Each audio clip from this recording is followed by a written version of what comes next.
আমারই চেতনার রঙে পান্না হলো সবুজ, চুনি উঠল রাঙা হয়ে।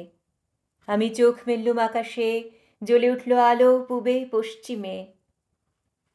গোলাপের দিকে চেয়ে বললুম, সুন্দর, সুন্দর হলো সে। তুমি বলবে যে তত্ত্ব কথা, এ কবির বাণী নয়। আমি বলবো, এ সত্য, তাই এ কাব্য, এ আমার অহংকার, অহংকার সমস্ত মানুষের হয়ে। মানুষের অহংকার পটেই বিশ্বকর্মার বিশ্বশিল্প। তত্ত্বজ্ঞানী জপ করছেন নিঃশ্বাসে প্রশ্বাসে। না, না, না, না পান্না, না চুনি, না আলো, না গোলাপ, না আমি, না তুমি। ওদিকে অসীম যিনি, তিনি স্বয়ং করেছেন সাধনা মানুষের সীমানায়, তাকেই বলে আমি। সেই আমির গহনে আলো আঁধারের ঘটল সঙ্গম, দেখা দিল রূপ, জেগে উঠল রস, না কখন ফুটে ওঠে হলো হাঁ, মায়ার মন্ত্রে, রেখায় রঙে, সুখে দুঃখে। একে বলো না তত্ত্ব। আমার মন হয়েছে পুলকিত, বিশ্ব আমির রচনার আসরে, হাতে নিয়ে তুলি, পাত্রে নিয়ে রং। বুড়ো চন্দ্রটা, নিষ্ঠুর চতুর হাসি তার, মৃত্যুদূতের মতো গুঁড়ি মেরে আসছে সে পৃথিবীর পাঁজরের কাছে।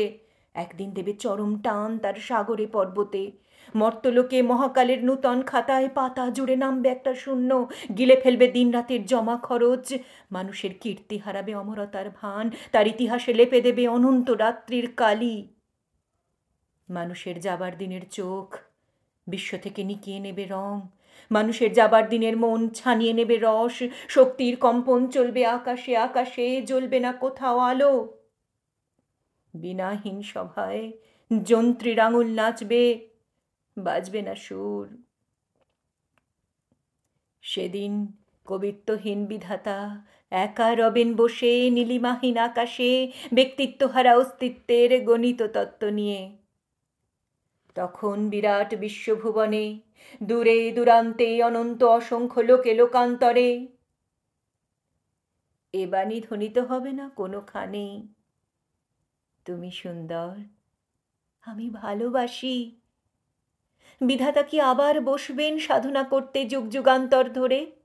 প্রলয় সন্ধ্যায় জপ করবেন, কথা কও, কথা কও, বলবেন, বলো তুমি সুন্দর, বলবেন, বলো আমি ভালোবাসি।